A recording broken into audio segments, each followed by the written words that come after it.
All right, we are now beginning Unit 2 with our first unit or first lesson on rational exponents. All right, so we've seen radical form and we've also seen exponential form, but now we're talking about what happens when there are fractions as exponents. All right, it looks really intimidating, but once we get some practice, you can see how we can demystify the fraction as an exponent.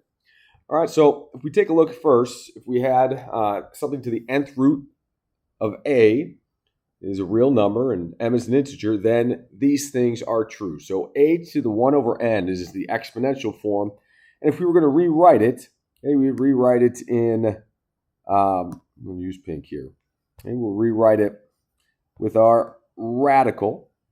And then the bottom number is going to be my root or my index.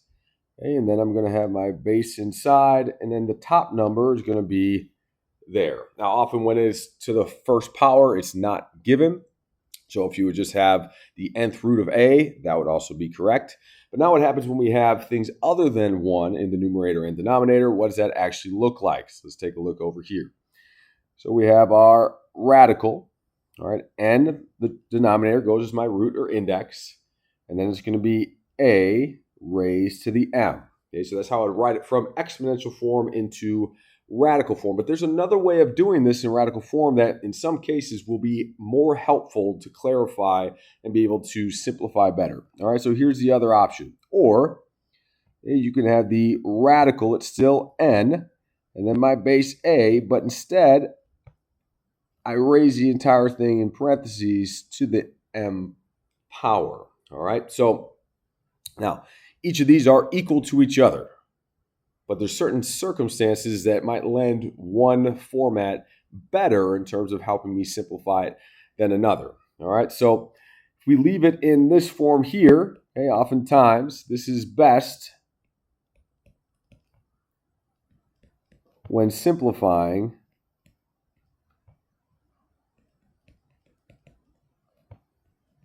radicals. All right, so that first form. Okay, then this next form oftentimes is best when evaluating, which just means simplifying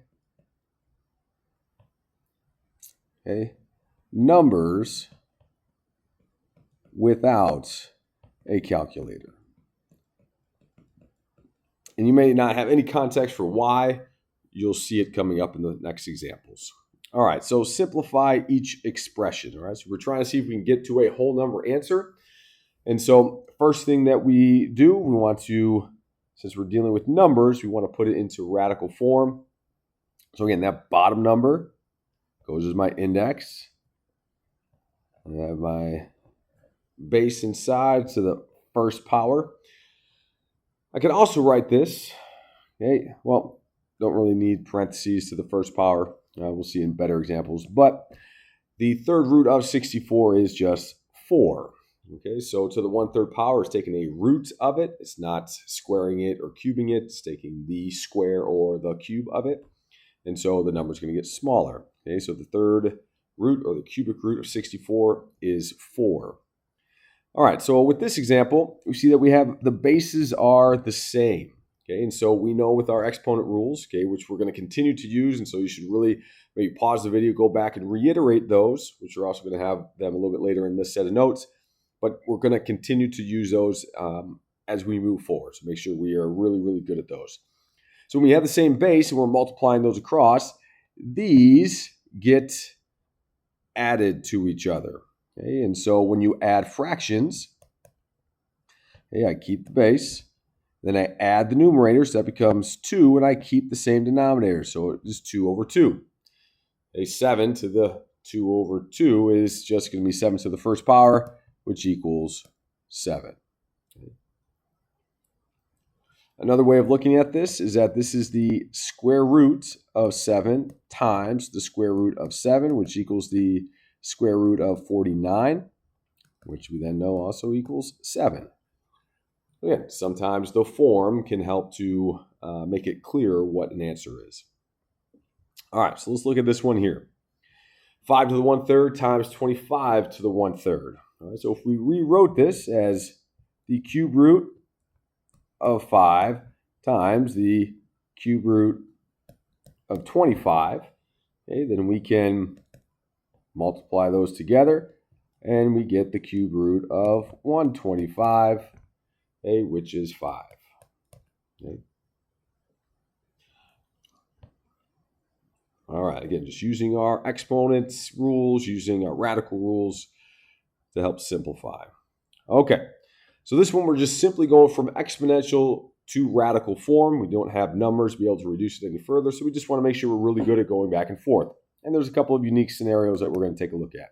All right, so x to the 2/7, right? Bottom number is my radical. Okay, to that, or again, I could rewrite it as the 7th x parentheses squared. Either one is correct. All right, we got a negative exponents. Again, this does not mean that we have a negative answer. Okay, what it means, okay, is that we're going to have to do an exponent rule with a negative exponent. So the first thing that you want to do, okay, is make the negative exponent positive. Okay. Then convert. All right, so remember, we have a negative exponent. We flip it, meaning that we don't flip 2 to 5 to 5 over 2. That is not correct. Okay, is what we do is we put it over 1. Okay, so this gets converted to, let me just, 1 over x to the 2/5. Okay, 1 over x to the 2/5. Then I can go and convert it into radical form. 1 over the 5th root of x squared. And if we wanted to continue on to rationalize it, it's not what it's asking here, but just a quick reminder of stuff we've done before, right? So to rationalize, okay, if I had 1 over the 5th root of x squared, I'm going to multiply it by 1, but I get to choose what that 1 looks like.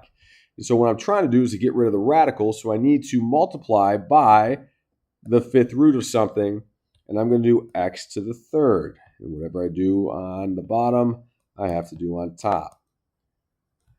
Okay, so now with our exponent rules with the same radical, same base, and we can just add those exponents together, and what I end up getting is the 5th root of x to the 3rd, which we can have in the numerator, and this becomes the 5th root of x to the 5th. All right, and so once I have that number and that number the same, okay, they're canceling each other out. And so my final answer becomes the 5th root of x cubed over x. Okay, so that's to rationalize it. That is not what it's asking here. It's just asking to convert. So the answer to this question is that, but just reminding us of that detail. All right, let's take a look at C here. Again, I got a negative exponent, so I want you to try doing this on your own. Okay, use the previous one as an example. Okay, but we would end up with 1 over x to the 3/4. And then I'm going to convert it to 1 over the 4th root of x cubed. Okay. Now this one, I got a decimal, so what do? Glad you asked. Let's change it to a fraction. So what does the fraction equal with 0.5? That is 1/2, so this becomes 2 to the 2 and 1/2 powers. All right, so how do I convert that to an improper fraction? All right, so I got 2 to the 1/2. Okay, I multiply by the big number, and then I add the numerator. So 2 times 2 is 4, plus 1 is 5, and I keep the denominator. So I end up writing this out as x to the 5/2. Okay, so again, to convert that, I take the square root of x to the 5th power. And just to write it another way, I can do the square root of x to the 5th. Both are fine. Okay. All right, hopefully you're starting to see a little bit of a pattern, but now we're going to go the opposite direction. Okay, so we sit there and we have the base, which is C, And then remember, it's a fraction if they're different. Then the root outside here goes underneath. That before, and that goes on top, so it'll be 3. So it is c to the 3/4. All right, this is the same format. Okay, it's just the same way of representing a radical, just a little bit different format. And so we have my base is b, fraction is going to be 3, and then 5 on top to the 5/3. Okay. All right, take a minute and try C yourself. See if you can figure that out.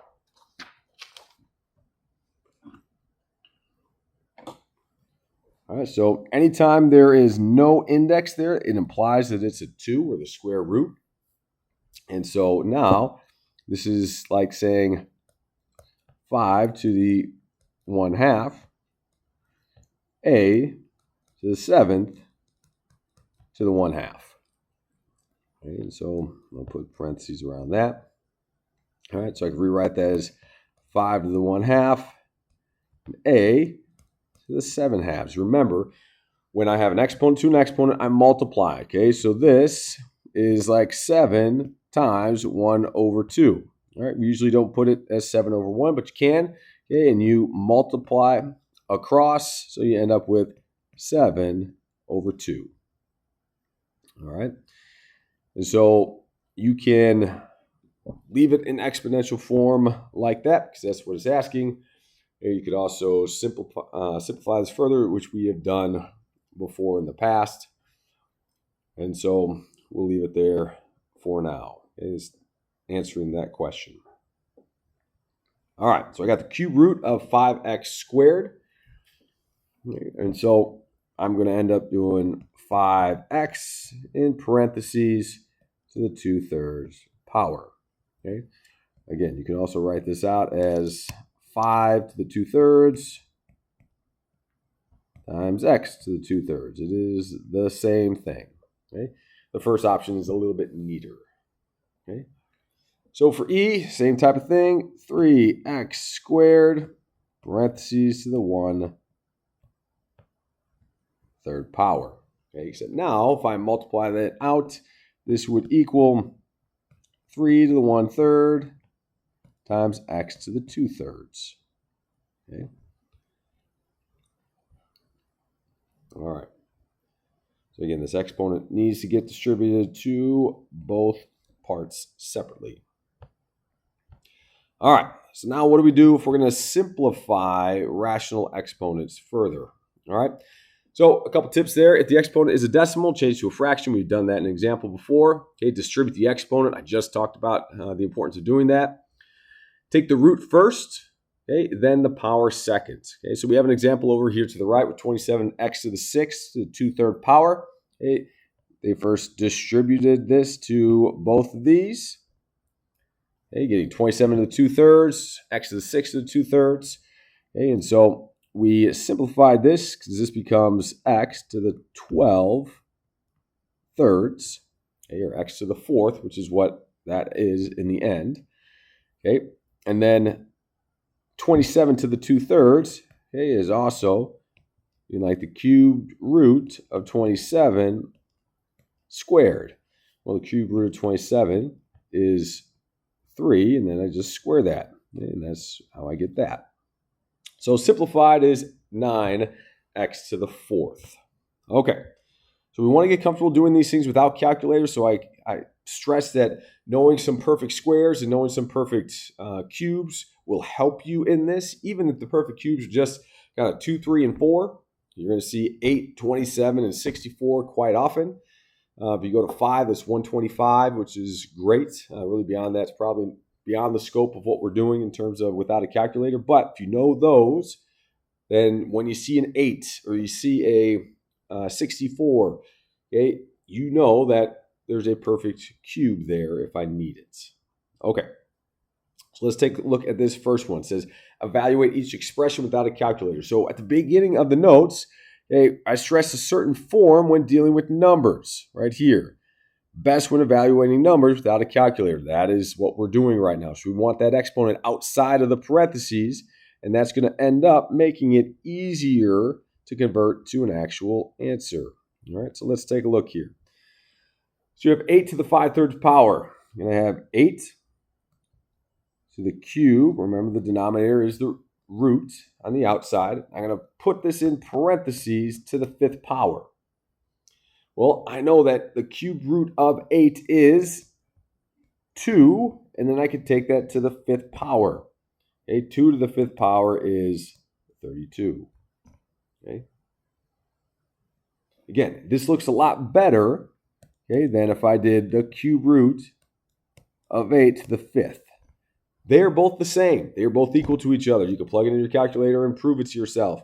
But this one looks much harder to do, so don't do it in that form. This one, I could take the cube root first, and then I could take it to the 5th power second. Okay. All right, so thinking of that, let's take a look at negative, in parentheses, 8 to the 4/3 power. Okay, so I rewrite it as the cube root of negative 8, parentheses, to the 4th. Okay, so remember that if there is a negative on the inside, okay, then there has to be an odd. Okay, there has to be an odd root, otherwise it'll be no real solution. Again, no real solution means that the answer is not a real number. It's actually an imaginary number, something beyond what we're doing right now, and we just say no real solution. But if there's an odd number and it's a negative in the radicand, then we can actually still answer that. All right, and so we can factor that out if we want to, and then we end up getting -1 and 8. And then the cube root of -1 is -1. Cube root of 8 is 2. So each of these would be outside, okay, the radical. Okay, and then we could take that, multiply those things together, and I get -2 to the 4th. Well, that's negative times a negative gives me +4. Times a negative gives me -8. Times another negative gives me 16. So the answer to this is just 16. Okay. All right, so try that same approach for C. All right, we got to rewrite this as -64, the cube root squared. And so maybe you know that this is going to be 4. Okay, it would be -4, and then squared gives me 16. Okay. All right, we have another example. I'm going to start going through some of these a little bit faster, and you can check yourself against them. You could always pause the video at any time, try the problems yourself, and then see if you're tracking, which is always a great idea. All right, so let's 25 to the -3/2. Yeah, it changes to -1 and 1/2. 2 times 1 is 1, or 2, plus 1 is 3. That's where I get -3/2. And so then I convert this to, I see the negative in the exponent, so I'm going to immediately put this over 1. 25th to the 3/2. I'm going to convert that to a radical form of, sorry, it's ugly, the square root of 25 cubed, which I know is just 1 over 5 cubed, which equals 1 over 125. Okay. All right, and this one over here, we got 32, the 5th root to the 4th. You can, without your calculator, you can still go back and say, all right, well, what is a 5th root? Okay, that's less than 32 or equal to 32. Well, let's start with 2. 2 times 2 is 4, times 2 is 8, times 2 is 16, times 2 is 32. That is 5 2s. So the 5th root of 32 is 2. Great. Perfect 5th root. And then it's just going to be, you're going to take that down. So it's going to be to the 4th, which equals 16 again. All right. So continuing on. Okay, when you're working with variables, the best way to solve these things is to keep in exponential form. Okay, one in the exponent form. Okay, to a fraction, to a whole number. Okay, but when we're working with numbers, we want to convert to radical form. And then evaluate. Again, value just means simplify as much as you can. Okay? So again, exponential form would be something like 8 to the 2/3. Radical form would be something like the 3rd root of 8 squared. Okay. Sorry, disregard the announcement. I'm in my class right now. Okay, so next we want to take this expression and we want to simplify. So remember, when we have an exponent, okay, we need to distribute that to each. And we got the negative. So what I'm going to do immediately is put all this over 1 over 8 to the 1/3 times x to the 15/3. Okay. And so then I'm going to take 1 over the cube root of 8. We got x to the 5th. 15 divided by 3. Okay, so cube root of 8 is 2, so this simply becomes 1 over 2 x to the 5th, and that is your answer. Okay. All right, so B can be really intimidating for people because they see 243 and think, there's no way, I have no idea, I can't do this. All right, well, let's calm ourselves and do something. Start somewhere. That's always what you do in math, science problems, physics problems. Start with what you can solve for. So just distribute first. All right, well, this is going to be 243 to the 2/5. This is going to be a to the negative 20 over 5. All right, well, I see the negative, so I know I'm going to have to do, all right, 243 to the 2/5 over a to the 4th, right? I did 20 divided by 5 gives me 4. Since it's negative, I invert it, and then take away the negative, so it becomes a to the 4th. All right? So even if this is the farthest you get, you're like, I don't know what to do from here, you've taken steps towards answering. If this was on a test, you would get points for what you've done this far. Not a full credit, but you would still get something. You never leave it blank. Always, always, always solve for what you can solve for. Simplify for what you can simplify. All right, and then if I just said, well, I'm still not sure, 243 is a scary number, so I'm just going to put it in radical form because it says with numbers, put it in radical form. It's great. So the 5th root of 243 squared over a to the 4th. All right, so maybe you're thinking, well, worth a shot here. I'm going to start with 2 and see what the 5th power of 2 is. Maybe it's 243, maybe it's not. If you're clueless, go ahead and just multiply. 2 times 2 is 4, times 2 is 8, times 2 is 16, times 2 is 32. That's 5 2s. Well, that's less than 243. So let's try 3. 3 times 3 is 9, times 3 is 27. That's 3 3s. 4 3s times 3 is 81. Times one more 3, that's 5 3s is, holy cow, 81 times 3 is 243. So I can convert this to simply 3 squared over a to the 4th, which equals 9 over a to the 4th. There is my final answer. Okay, so it's an approach, even if you're not sure with some of those numbers, that you can try to figure out the answer. All right, I'm going to go through some of these a little bit quicker. So this is x to the negative 6 over 2, then y to the 12 over 4, right? Negative times negative gives me a positive value. So this becomes x to the negative 3rd, y to the 3rd. I'm going to take the negative and invert it. So this simply becomes y to the 3rd over x to the 3rd. I invert and remove the negative. Oh, made a mistake there. That's supposed to be 3, not 4. And so then that would be 4. And then that would be 4. Easy to make mistakes. Okay. Remember, I got the same base. With exponents, I add those exponents, but to add or subtract fractions, I need to put them in same common denominator. All right, so to get to that, I would multiply this 5 over 5, which is 1. So again, I'm not changing the value, I'm just changing the format.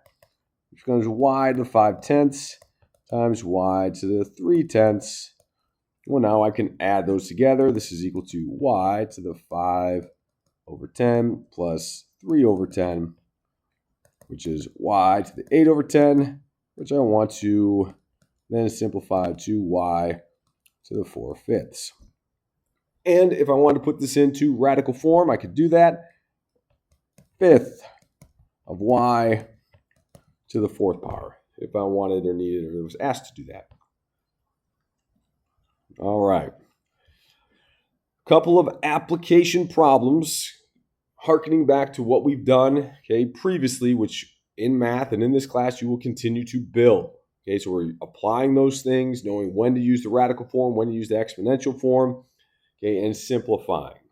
So let's take a look here. To the 1/2. So I'm going to distribute that, so it becomes 25 to the 1/2 x times 10 over 2 over 9 to the 1/2 y to the 8 over 2, right? I just did 8 times 1/2. That's why I got 8 over 2. I did 10 times 1/2. That's why I got 10 over 2. All right, I'm going to go ahead and simplify that. I'm going to put those in radical form, the numbers at least. So this is the square root of 25 times x to the 5th over the square root of 9 times y to the 4th. Well, I can simplify square root of 25 to 5. That's just x to the 5th. And then square root of 9 is 3, and that's y to the 4th. And look at that. There's my final answer. Take a minute and try this next one. You got fractions, but again, it's just the same principles that we've been doing. You got to take that exponent, and you need to distribute that to everything, inside the parentheses. All right, so let's take a look. Well, nothing happens to a to the 5/4. All right, but something does happen to the 2, so I got 2 to the 3rd times a to the 9/4. So I multiply. It's like 3/4 times 3 over 1. Multiply across. 3 times 3 is 9. 4 times 1 is 1. 9/4. And then all of that over a to the 1/4. All right. So I got a to the 5/4 times 8. And that's 2 to the 3rd. And a to the 9/4 over a to the 1/4. Okay. So I can look, and since I'm multiplying everything on top, the order doesn't matter. I got the same basis of a, so I can just add those fractions since they already have the same denominator. So I can rewrite this as 8 times a to the 14th, that's 9 plus 5, over 4, over a to the 1/4. So when I'm dividing fractions with exponents, as exponents, I will subtract. And so now I get 14 minus 1 is 13. And so this simply becomes 8a to the 13/4. And I could rewrite that as 8 to the 4th root of a to the 13th. Or I could put that a on the outside in the radical in parentheses, and that would also be the same. All right, last couple for practice. All right, same type of thing we just did. So I'm going to keep the top. 2a to the 4/3 times a to the negative 9 over 4, a to the 1/4. And so now I got that negative exponent. So what I'm going to do is I'm going to put it in the denominator. I'm going to invert the whole thing and take away the negative. So now this becomes 2a to the 4/3 over a to the 1/4 times a to the 9/4. Well, when I have the same base, I can add them together. So it becomes 2a 4 to the 3rds over a 10 to the 4th. And the same type of thing. I'm going to need to change the denominators to make them the same. So a common factor of 4 and 3 is going to be 12. So I'll show you with a different color. So I'm going to multiply this by 4 over 4. I'm going to multiply this by 3 over 3. Okay. And so I end up with, I'll go below here, end up with 2a to the 16 twelfths over a to the 30 twelfths. All right, so I subtract just like I've done. I get 2a to the negative 14 twelfths. Well, now they got a negative exponent. I got to invert it. Okay, so this becomes 2 to the a, or 2 over a to the 14 twelfths, which reduced gives me 2 over a to the 7 sixths. Okay. And again, I could rewrite that as 2 over 6 roots of a to the 7th. Okay. Either one is correct. All right, so we see those exponent rules don't go away. We continue to use them. All right, and the last one here. Again, each of these gets applied. So I see 27 to the 1/3, and then x to the 2/9. Okay, so again, you multiply across. 2 times 1 is 2. 3 times 3 is 9. When I take an exponent to an exponent, I multiply straight across. I don't need common denominators or anything like that. I just multiply. Okay, and so then this becomes the cubed root of 27 times x to the 2/9. And so this ends up being 3. Okay, and then times x to the 2/9. If it said it wanted to be in radical form, then I'll just keep 3 radicals. So the 9th root of x squared. Or you can add the square under the radical with the x would be correct as well. All right, so lots of examples, lots of options. Okay, that's it for this note. This is a great one to pause and try yourself and see if you're on track. The best way to learn these things is by practice, by making the mistakes, by catching yourself like, oh, I forgot to distribute that, or oh, I forgot to do the negative. Oh, I added when I should have subtracted, or I multiplied when I should have added. Oh, I forgot the common denominator. All those things are great practice and things you want to make mistakes on while doing notes like this or doing the practice homework. So on the test, you've made all the mistakes already and you could just rock it. All right. Any questions, always feel free to reach out and ask. Hope you learned something. Thanks.